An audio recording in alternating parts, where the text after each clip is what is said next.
this week I'm using my power as Majority Leader to make sure the Senate will vote on Senator Hirono's COVID-19 Hate Crimes Act, which my fellow New Yorker, Representative Mung, has sponsored in the House.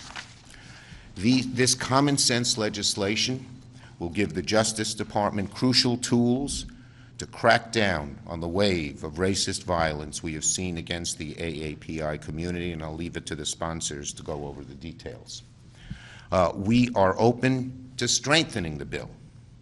There's an effort underway to add a bipartisan amendment sponsored by Senators Blumenthal and Moran, one a Democrat, one a Republican, as an amendment, and their bill would provide resources to state and local law enforcement to improve hate crime reporting, increase training, and establish pathways to rehabilitation.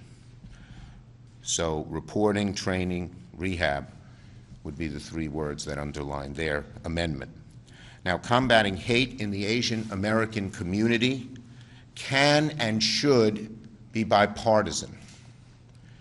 The way to do that is for 60 senators to vote to proceed to the legislation. I hope it'll be many more than 60. Who would oppose this very simple but necessary legislation? And there is a new fervor to speaking out because there have been so many incidents in the last year or two.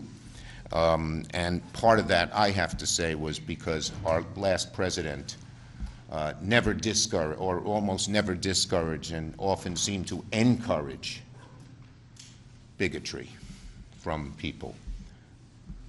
And he often led it himself.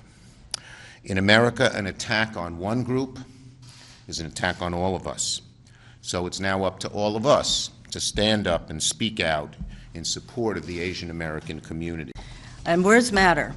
So when you have a president who deems the virus to be the China virus, or to have members of his administration refer to it as Kung Flu, you'd create an environment where people will be motivated because of whatever reasons they have to commit these kinds of crimes.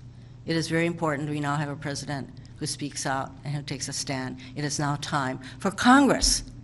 It is time for Congress to take a stand and pass this legislation against this kind of targeted, unprovoked attacks on AAPIs.